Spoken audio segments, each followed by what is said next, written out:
Good afternoon, everyone. Welcome to the FTD Virtual Design Show titled Boosting Sales with Micro Occasions, featuring Ann Jordan AIFD.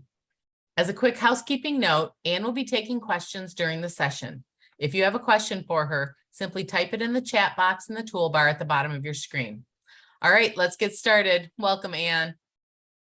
Hey, Janet, welcome. Welcome, everybody. It's great to see you all. Hang on just a second. I want to click this off. There's a little something there. There. Now I can see everything.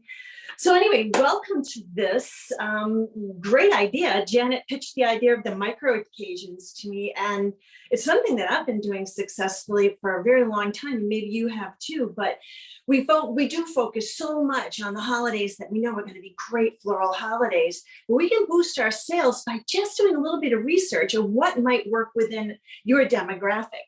And so I'm going to work around the calendar a little bit and have some suggestions on things that you might do with these little occasions to boost your sales. One that I would like to start with is a spring holiday, and it's St. Patrick's Day. And it might be something that we might wear green and maybe sell a few little shamrock plants and some green carnations or something like that. But I think it could go further than that. And it's when customers get to know us and really want to keep coming to see us again because we're the creative ones in town and they want to see what we're up to. Other thing I also believe in is having workshops within your class. Now, March just generally isn't a very busy month in the flower shop. And so classes in March, starting with St. Patrick's Day, could be a great idea. And the popularity of plants, I got to tell you, is just amazing. There's a program that I go to every year. It's the TPIE program. It's this year it's going to be in the Tampa area in January, and it's a plant show. And the booth sold out immediately, and it is so well attended because of the popularity of plants. During COVID, we were coming indoors, and a new generation is also really, really interested in plants. So why not a class for plants alone? So I'm going to start with this little dish garden. So this was a pre-made dish garden. And what I did was put some branches in it. And here in the middle for St. Patrick's Day is a fairy spike.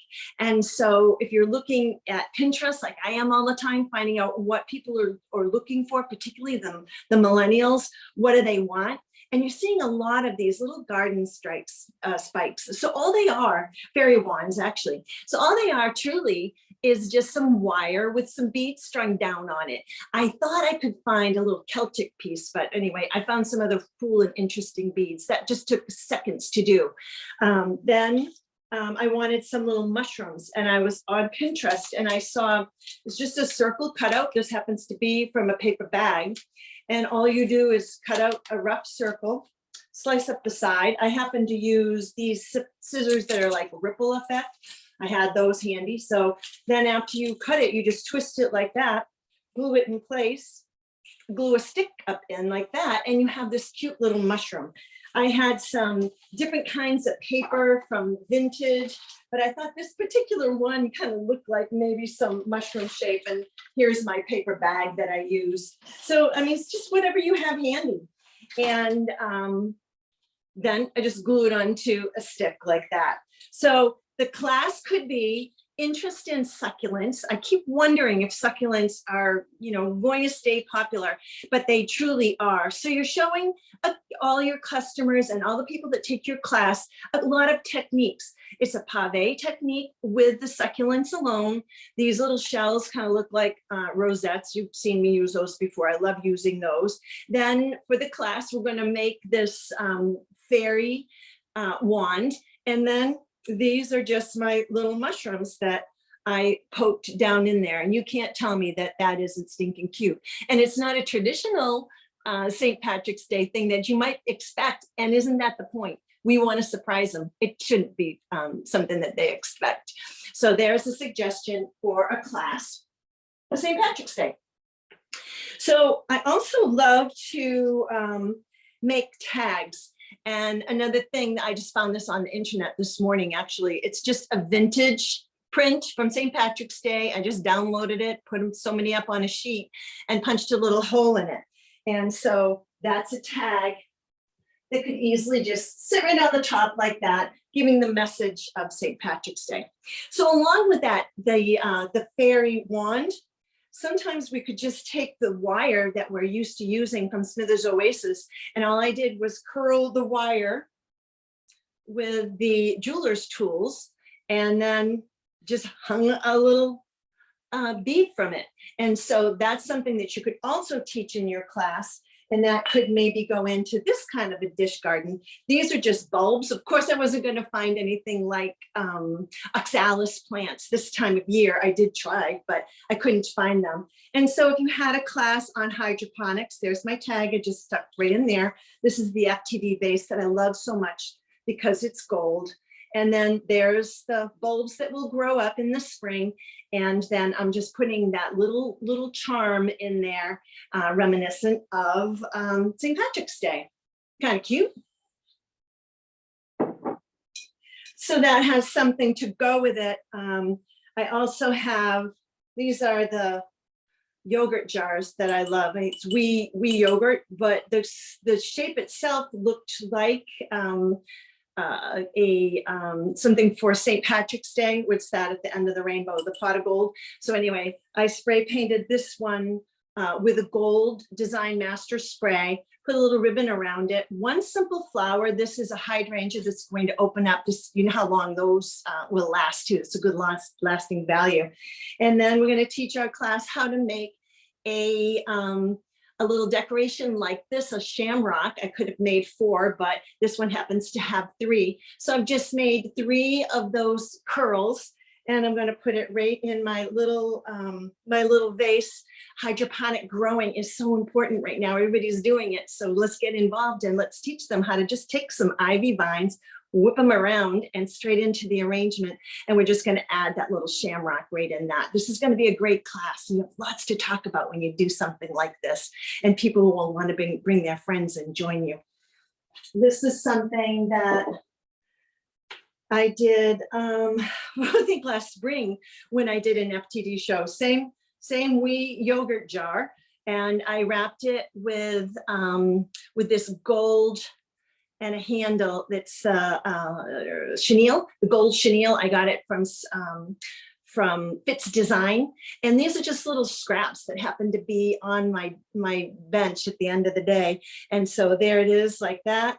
And I just think my little mushroom looks so adorable in there, doesn't he? So there you go. Some fun things. If you had a class like this, I think everybody would enjoy it, and they would know that you're the one to go to for really creative things. Super cute, Ann. We do have a question, and also even not just a class, but, you know, hosting a class, but just, you know, advertising, doing some of those arrangements, taking pictures, putting them on your social media and letting your customers know it's something that they can purchase and send. And hopefully we're all doing that, Janet, because everybody knows the power of social media. And so if you could do a recording very much like what I'm doing right now, this is from my cell phone. I have a plain background, and you could broadcast something like this on your own YouTube channel or Facebook, where you're just making these creative things. I don't know how much time that took, but not long. But I'll tell you, if these items are creative and you post them on social media, you know what they're going to do. They're going to share it. And that's the point. That's going to get your message out there that you're doing really clever things, and people are going to come in and see you and see what you're up to. yep. So that question was, how do you price out that wire shamrock that you made? Well, that the wire is, you know, how many yards or meters that are on it. Meters, no. I think it's sold by the foot. And so you're going to just figure out, I think I used about 10 inches per, because I love to cost things out. I used about 10 inches, and I would know how to sell it by the inch or by the foot. And that's what I would charge for that. And I'm going to tell you, if that probably took me less than a minute to make, because I'm used to making those little curlies because I use them for a lot of platforms that I glue things on. And I think when it was done, even this wrapping around added a lot of glisten and glimmer, and you know how the Celtic weavings and knots look. I thought that really came together kind of cute. So yeah, doesn't take long to make it all, and to cost it out, you just need to know how much you're using. I measured 10 inches times 3, and then you would need to know how much it is by the foot or by the inch, hopefully both. Great. Thanks, Ann. Absolutely. Yeah. And if anybody has any questions, simply type it in the chat box. Please. Bar. So the next holiday that was really big for me when I had my flower shop, and I would sell May baskets literally by the hundreds. Mine were clever and cute and fun, and people wanted them starting the end of April into just before Mother's Day. They would buy my May baskets. And at first they were just tiny little baskets with cuttings from my greenhouse. And then it just took off, and I would make May baskets, and every year I would challenge myself to be more creative and not bore my clients. You can imagine I could use a lot of those yogurt jars, but all year long, you know, I would collect little baskets like this. I would find at thrift shops or flea markets or wherever I happened to be. And this is about the appropriate size for a little May basket. And of course, then download some cute little image. Look at this little sweetest little girl hanging a May basket on a door. It's just so darling. And then I would make the tags. And so here's one that I made for this year. I'm going to have May baskets again this year, and I decided to do them in vintage teacups. So vintage is just, the price of antiques has gone through the roof, and the price of vintage things has gone through the roof. And the reason why is because a younger generation is collecting vintage things. And so it's called cottage core. A lot of people maybe might call it grand millennial, but when a younger generation appreciates and wants maybe what their grandparents had, I guess I've always been a grand millennial because I've always loved and wanted and thrived truly in my business off vintage. My idea originally was to go to the thrift shop and find sugar bowls so that I could hang them, you know, ribbon from the handle on either side, but I couldn't, but I did find these darling teacups. So I just did them this way.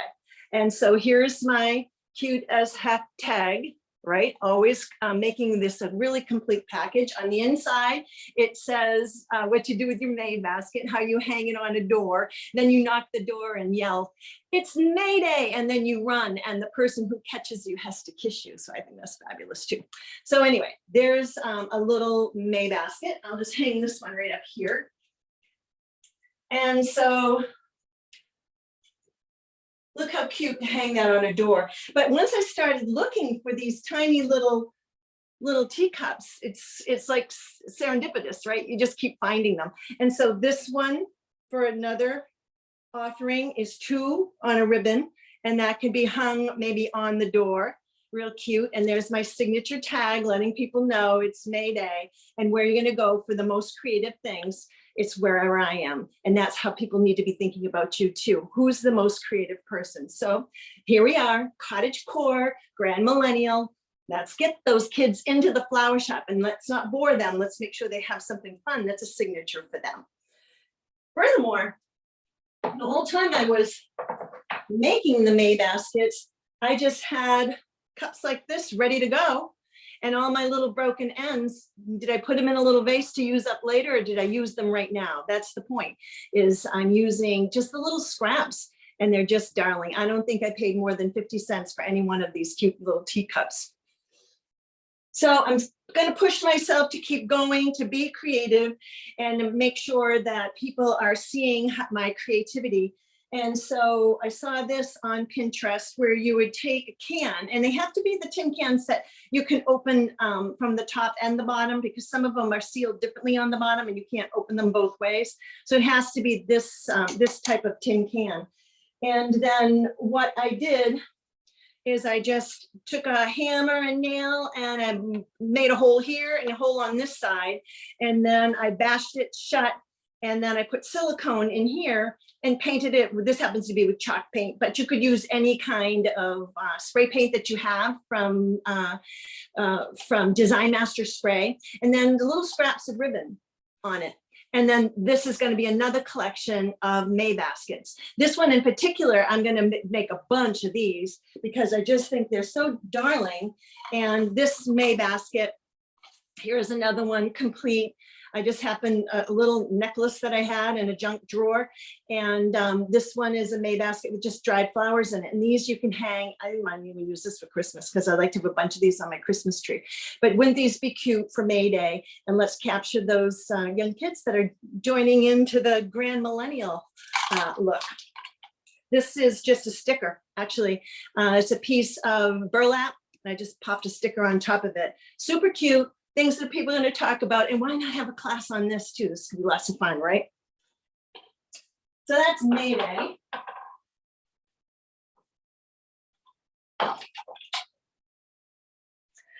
Those are some really fun ideas, Ann, because I mean, how many shops are probably not even thinking about May Day or, you know, marketing, creating anything, designing. And so those are definitely tons of extra orders that you could get and interest in your shop. This is another thing you can put in your May Day display. I just had a whole bunch of these vintage doorknobs, a clever little basket. I found a little tile that's a sticker, not a sticker, a stamp to tuck that in. And then there's my May Day tag to just tuck that in, and it would look just adorable in my display. But really, and I'm so serious with you when I tell you that I used to sell them by the hundreds. And so if I'm selling that many every year, when people come back, they're going to expect me to be really clever. I think the addition of the teacups and the addition of tin cans, because tin is very popular still, anything with a galvanized look. And so you could paint them or not paint them, but I kind of liked it painted. And it was just seriously with a brush and it was done. If you had the spray paint, it'd be just as quick as that as well. And so be creative and have some fun. So yeah, there's some things you've been mentioning that, Janet. All I did was Google unofficial holidays, and that's it, unofficial holidays. And a website came up with, I am telling you, a litany of holidays. And so I want to tell you some of the ones that if I was still in retail, right now I'm in a vintage shop, but if I were still in retail, these are the ones that I would be working on right now. One would be May the 4th. I'm a big Star Wars fan. And so May the 4th be with you, would be huge. I think just would run with that one, with the costumes, the whole bit. I don't know how flowers would fit in, but I'd fit them in somehow. And then of course, Cinco de Mayo would fall right after that. And then here's a fun one. It's November 13th. So maybe it's too soon for you to rock and roll with it this year, but next year you could have some fun with it. And it's Sadie Hawkins Day. So when I went to high school in California, they used to celebrate Sadie Hawkins Day. This is a little Abner cartoon from, gosh, I want to say the 40s, maybe even older than that, maybe even the 20s, when it was really unusual for a woman or a girl to ask a boy to dance or to go out. And so they would have a special dance called Sadie Hawkins Dance, and the girls would ask the guys. I mean, I just think that could be a fun holiday to bring back. Another one, Mardi Gras. Oh man, we belong there, right? So think of the beautiful arrangements and the way you could decorate your store for Mardi Gras. Sweetest Day in some parts of the country is really, really popular. Some say it rivals Valentine's Day for them because they worked really hard to market it. And so why not? Why not try Sweetest Day? Here's a fun one for you. Other Mother Day. So Other Mother Day is May 21st. And that day is for other women who nurtured you. They might not be your mom, it might be a teacher or a piano instructor. It could be anybody, an aunt or somebody that's close to you that you want to still honor. And maybe it doesn't feel appropriate on Mother's Day, but how about Other Mother Day? And Other Mother Day is May 21st. And all these I got from that website I told you about, unofficial holidays.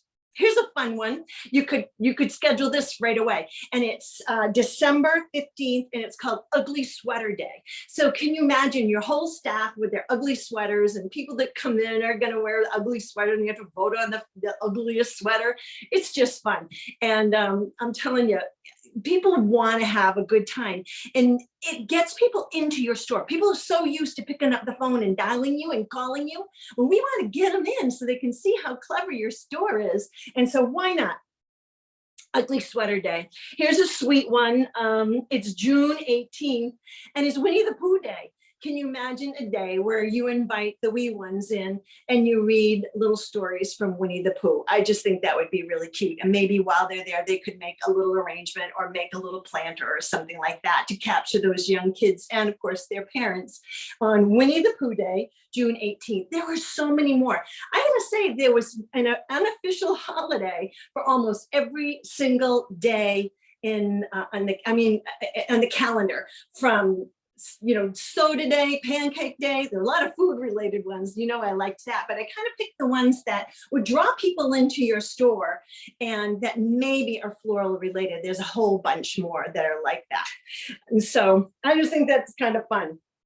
And, we really thank you. And I thank FTD for this opportunity, any opportunity for education, right? But I want to thank FTD for this opportunity. And they're going to continue to thank us by giving us a discount. So if you're an FTD member, and if you go to the Flower Exchange, the FTD Flower Exchange, and from November 10th, which is tomorrow, I'm pretty sure, tomorrow to the 16th, they're going to give you 20% off all of your purchases. 20% off this day and age is really a fabulous deal. So go to FTD Flower Exchange and put in an order for 20% off. I think that's absolutely fabulous. So FTD, thank you for doing that for our members. We all appreciate it. Okay. So the next one I have, which I think works for florists 100%, and that is Earth Day. So Earth Day is in April. I didn't look at the date, but I can't remember. I can't remember the date, but anyway, easy enough to find. You can do it for a couple of weeks leading up to the holiday. And this arrangement is, again, with plants and succulents.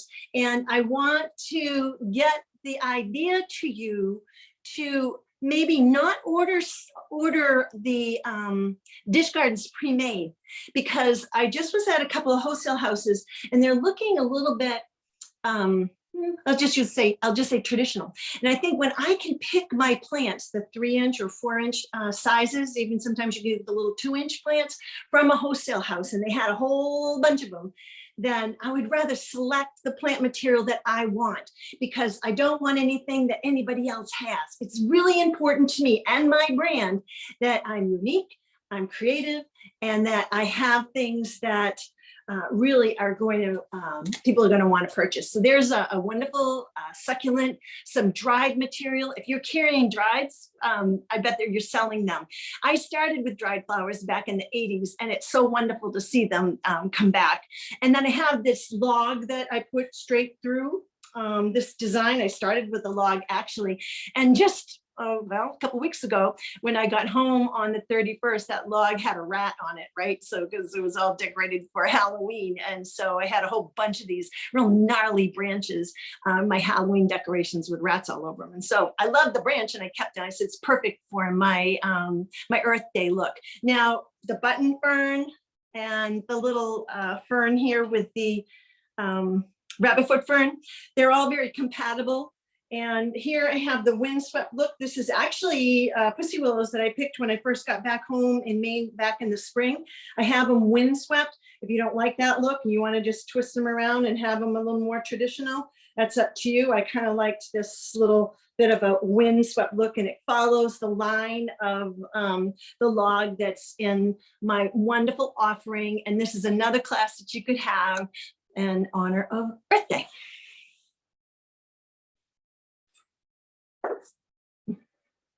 Now, I like and always have liked natural mechanics. This is the little FTD box, and I told Janet I was all set for containers, but it's missing. It's missing the liner, and so I tried to make a liner out of it. But for this particular kind of work, it wasn't going to work for me. So all I do for natural mechanics is, this is a branch. Just grabbed it right out my front door, and I just twisted it like that. and I shoved it down into the box. And that's my mechanics to design in. And so this one, I don't know, Janet can speak up, but this is the box that I did have that used to be an FTD box, and maybe these are still available, but I love this one, this gray one. It's a little bit larger, and you can see there's my armature. This is just a piece of driftwood. I had to anchor that, so I shoved that down in. And then to make sure that it's deliverable, it doesn't have foam. It's just water in there. You see the water splashing around in there. So it's just water. And so to make sure it was deliverable, I took jute, natural jute, and banded it around this way. And so I could have gone the other way with it, but I just thought this was kind of different. It looked kind of fun. And then I tucked some of the branches down into the jute itself. This is 2 of those branches whipped around. And then you can see now the direction that I'm going in is, again, this curved look. And so I think when we think of Earth Day, we might want to think of things that have that round shape. And so that's what started me with this one. So you might have the white box, you might have some of these gray boxes left, but this is what I had in my stash. And so when I say I want to anchor this, I really do want to anchor it. So I'll stand over here. I think you can see it a little bit better if I do. And so this is just a piece of driftwood. So I want to weight it somewhere. And so I'm staying with my theme of natural things. And so I'm just going to put that in there. It's actually tangling up already in the armature and holding nice and secure and tight. And then I'm just going to take these callas that already kind of want to weep for me. And all I'm going to do is just massage them kind of gently like that.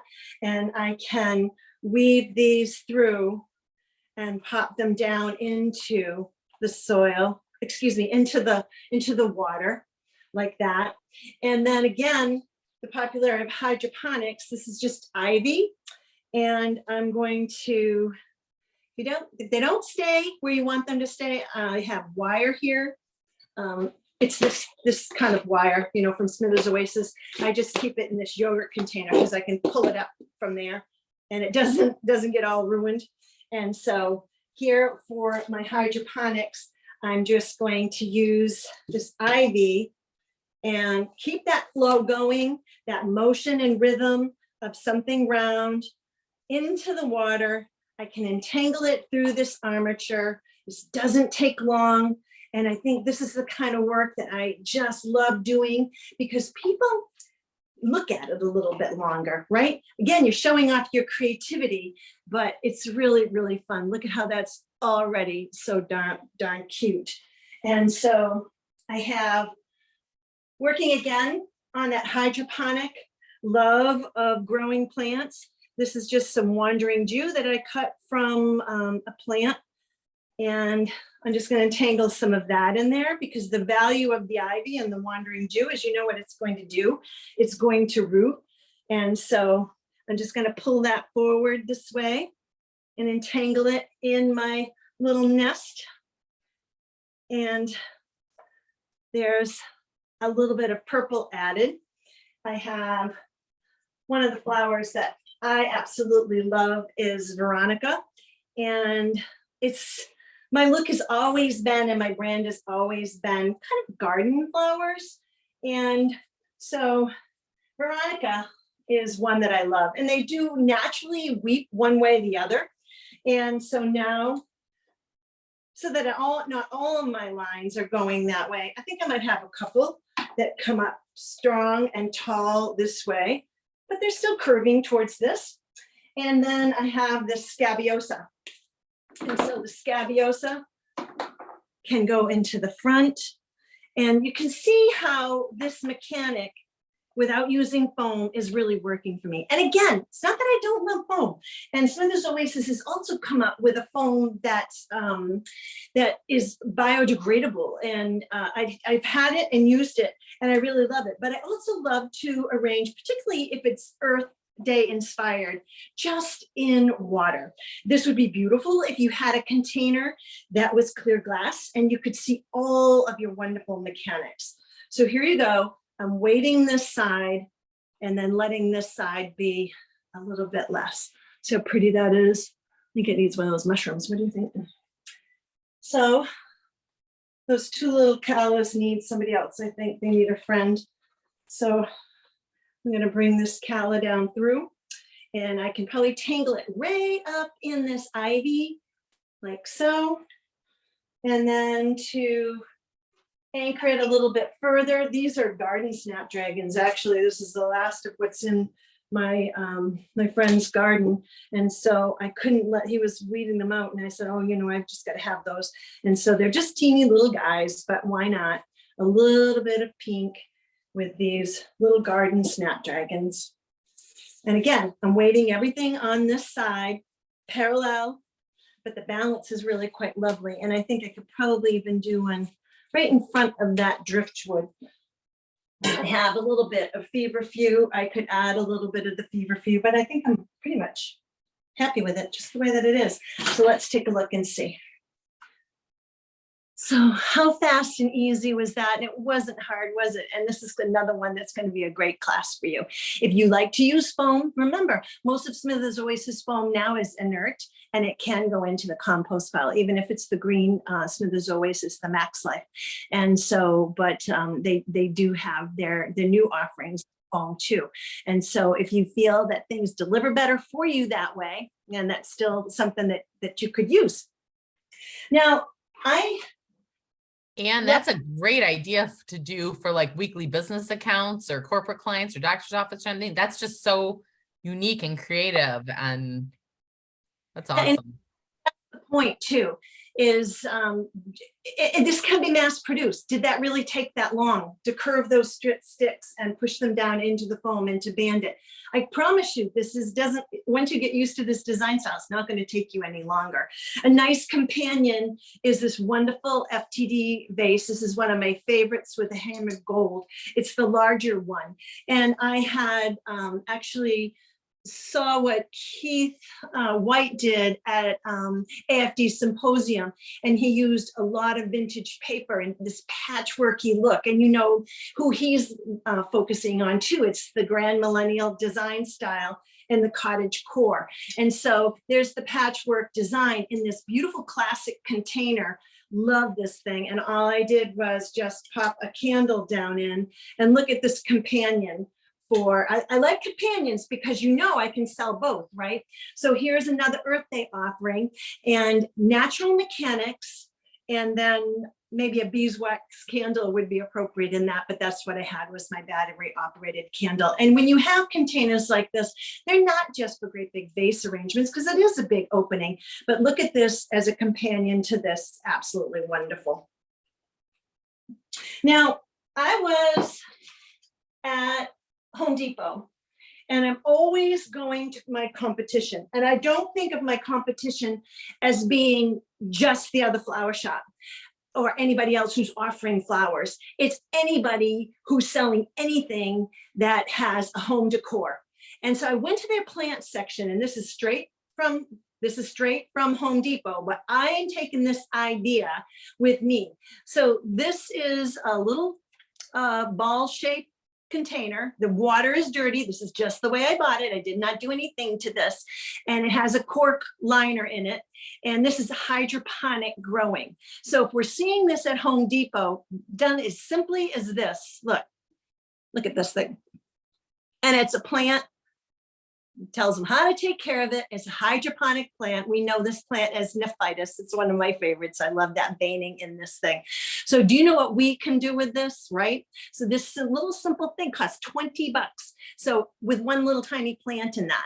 And so if we Google plants that can grow hydroponically like this plant, and then clever florists get a hold of this idea for Earth Day, you can just imagine what we can do with that. And so I just ran out of time, but I wanted to show you this and then my idea of it, but I'm still using a lot of hydroponic things anyway, but it's the wave of the future. So if you saw it at Home Depot first, then what are you going to do with this great idea within your flower shop?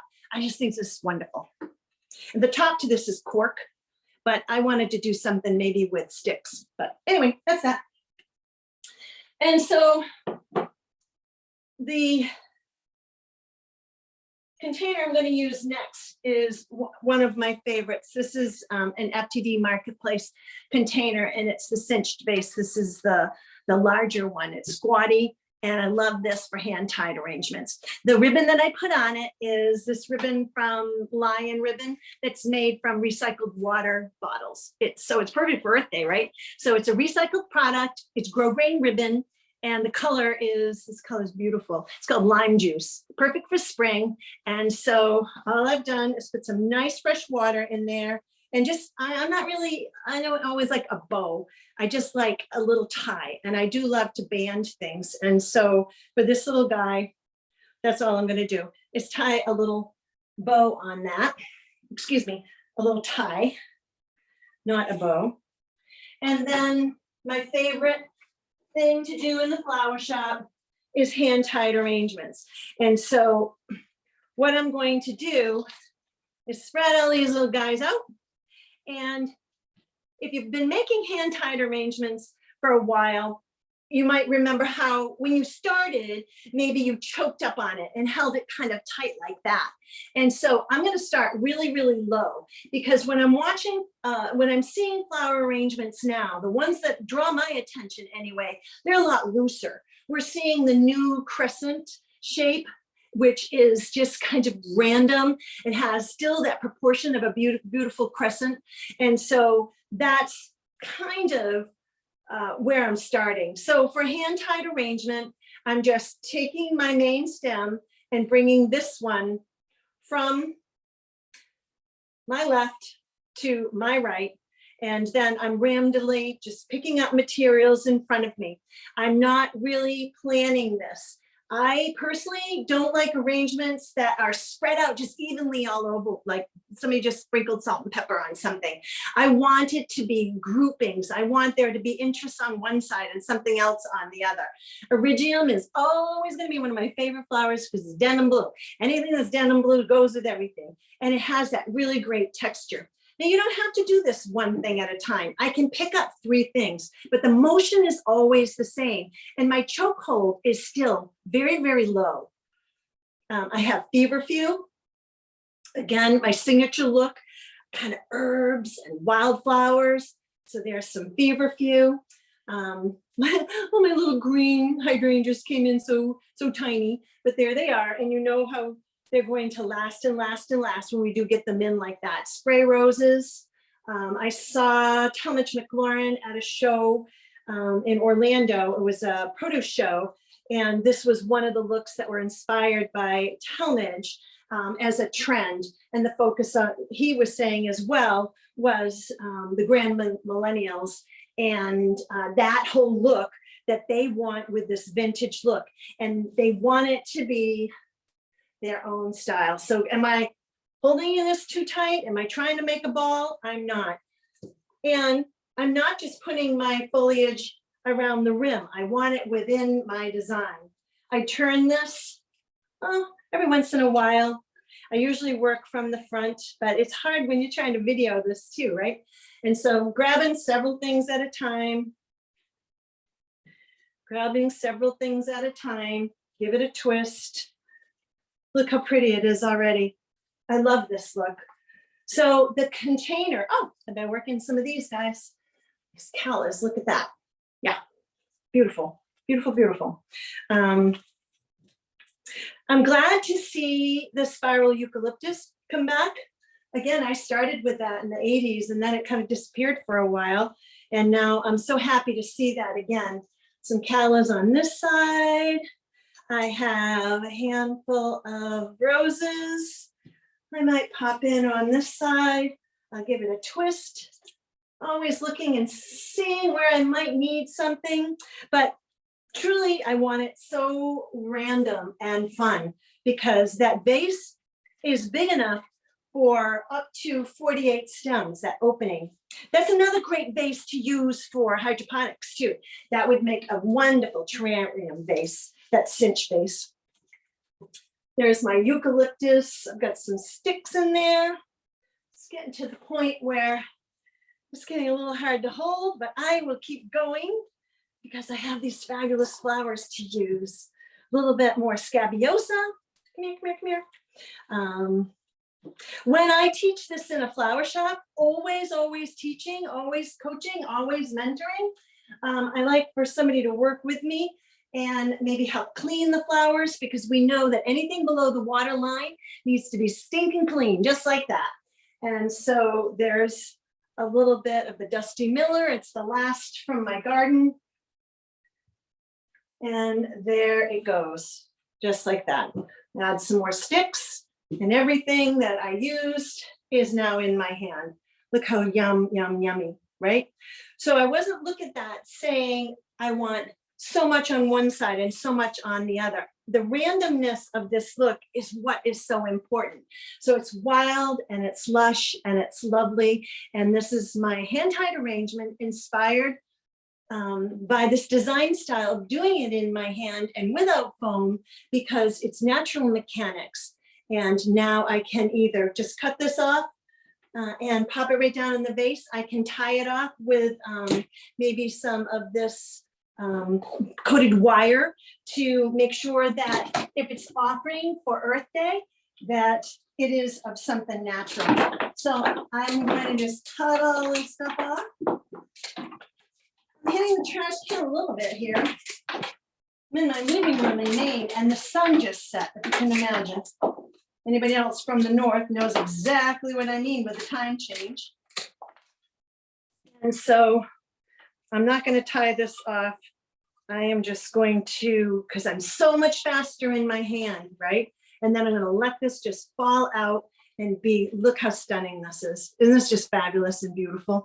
And so this is another thing, that little hydrangea, this is another thing that you can teach just like that. It's so easy. It's one motion going from here to here, twist, here to here, and twist. And when you have a spiral in glass, look how nice that looks. And when you arrange your flowers in your hand first, what happens is that the water doesn't get so dirty. When you arrange all your flowers in your water and the water gets dirty, you have to take that arrangement out and go replace the water, so that when your clients get it, it's debris free, totally clean of debris, and the water is crystal clean. And so this is a class that I would have, hand-tied spiral arrangement, and my focus on this one would be Earth Day. Let's see.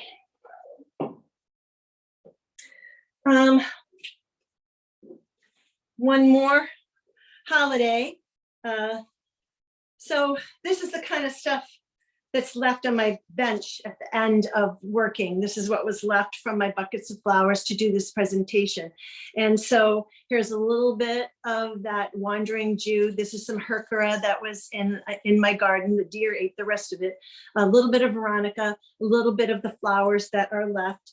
And because tomorrow is Veterans Day, we know Veterans Day, maybe you might have some of those beautiful red silk poppies, and you could offer that for the veterans, as that is one of the symbols for Veterans Day. But another one that I like to use, because it would be unique to me and unique to my style for Veterans Day, is the Forget-Me-Not.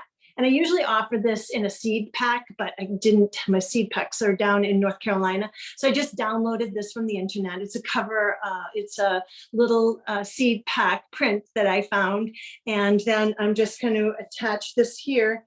And seriously, it's just so darn cute for Veterans Day. And instead of something that's a traditional red, white, and blue, what might be expected for 4th of July or a Labor Day or Memorial Day, one of those other holidays where we put the flag out, this is something different. And it might not be for everybody, but it's for somebody. And I just think it's a great little remembrance of people that may have fought in one of the wars. I think when we're doing those holidays, let's see. The ones I wanted to mention were Veterans Day, Juneteenth, Independence Day, and Memorial Day. All of those, something like that is really cute. But I always like to mention that it's not a political thing for me. It's a patriotic thing for me. So I don't move it into politics. And we just had our election, so enough of that for a while, right? And so I think something like this with just a forget-me-not, happens to just be sitting now in the jar that I was using just to put my little end flowers in, because it was actually going to go in my May basket, but I did this instead because I did want to mention something patriotic. All right, I have time. Miss Janet, I'll do one more. And just because they're micro occasions doesn't mean that everything has to be small. People love to enjoy our product. And so the next one I wanted to talk about, which I just think fits in with the seasons wonderfully, is a pagan holiday. And that would be just around the solstice. So the solstice is when, particularly in the northern climates, we would have our shortest day and our longest night, and that would be December 20th and 21st. So the way I interpret that for floristry is, wouldn't it be great if we could get some of our orders out earlier? And the reason why might be because of the solstice. So this would be when, particularly in North Europe and certainly in Scandinavia, when the darkness was starting to subside. So they knew that was going to be the shortest day, but spring was coming. And they would celebrate this. And so they would celebrate it because the earth was going to be friendly to them again really, really soon. And so they would celebrate it a lot like Christmas. They would celebrate it with gifts and celebrations and parties and dancing. And what they had to decorate with was whatever they could gather outside. Whatever they could eat, they had to eat, would be probably root vegetables and things that they had been keeping to that point until the earth is ready to provide something wonderful for them again. And so I love this holiday. I love to celebrate it with my family every year. And so let's see, this is just stuff that I found right out my door, because if that's the sense of it, is what's available is what you decorate with. And that's why we use the evergreens in the first place, is because that's what was available to them. I did go out to gather some stuff, and then I wanted to find the beautiful red berries that are so fabulous this time of year in New England. It's a deciduous holly, it's an ilex. But when I went to my favorite spot, I was greeted by hunters. And so I just gathered what I could on the side of the road and got out of there, because I was not wearing flame orange this afternoon when I went out into the woods. And so I'll show you what it looks like in my backyard right now. And that is my tribute to the solstice. So it's pine. These I couldn't get the berries that I wanted, so I'm using the synthetic rose hips. I put some apples in. These are some lichens that were growing on the side of a birch log. The last of the kale from my garden. Hydrangeas that were so stunning. Sedum. This is pods from false indigo.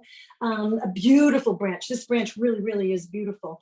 Pine, hemlock, and balsam fir, and then this beautiful moss that just the other day, a deer was sitting right near close to that. And so then I just wanted to add a little bit of red, so the apples certainly bring in that color. Cones that I just found on the ground. So I think this would be really fun to do another class if you can handle it in January, where we know we're already super, super busy. But this is my tribute to the solstice, and that would be December 20th. And then the earth starts to tilt, the sun starts to give us a little bit more light, starting on December 21st. And so, and then of course, Christmas right after that. But if you could kind of start, get people to understand that they could get their flowers out there a little bit sooner and into people's hands, why not do this kind of work? And if you'd like to add flowers to this, why not?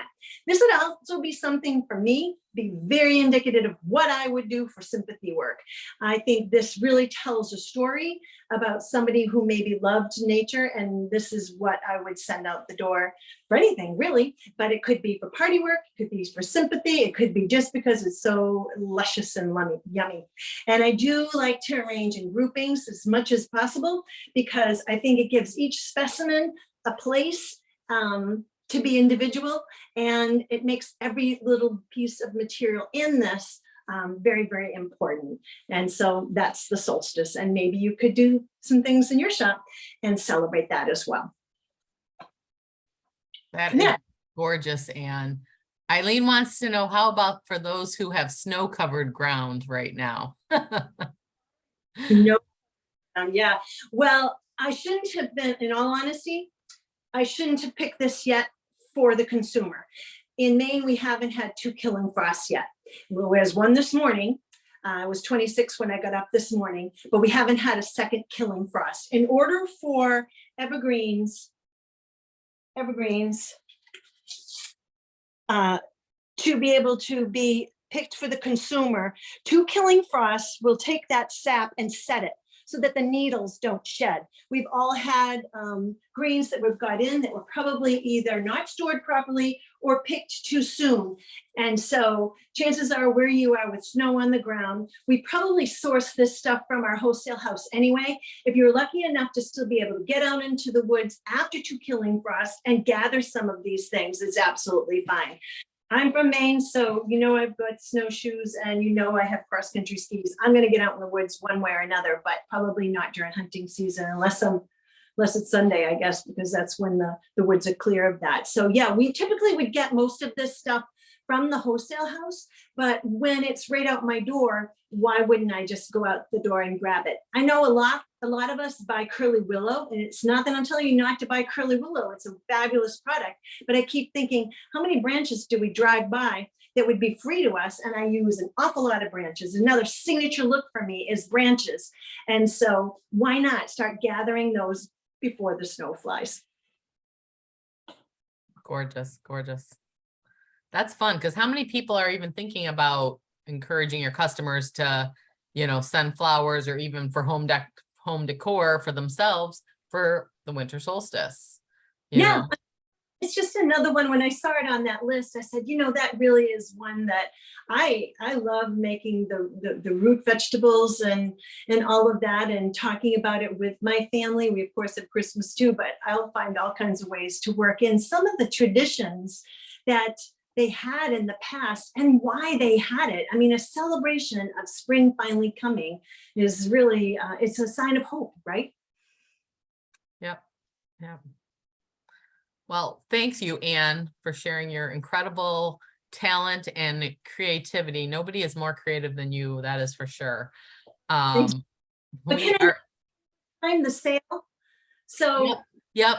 So yeah, we're open. If anybody has any final questions, type them in the chat. But I just want a reminder for people, while you're asking any final questions, and that any FTD members who are watching will receive a 20% discount for all orders placed on ftdflowerexchange.com from November 10th through the 16th. So that's site-wide. Anything that's currently available starts tomorrow through the 16th. Awesome.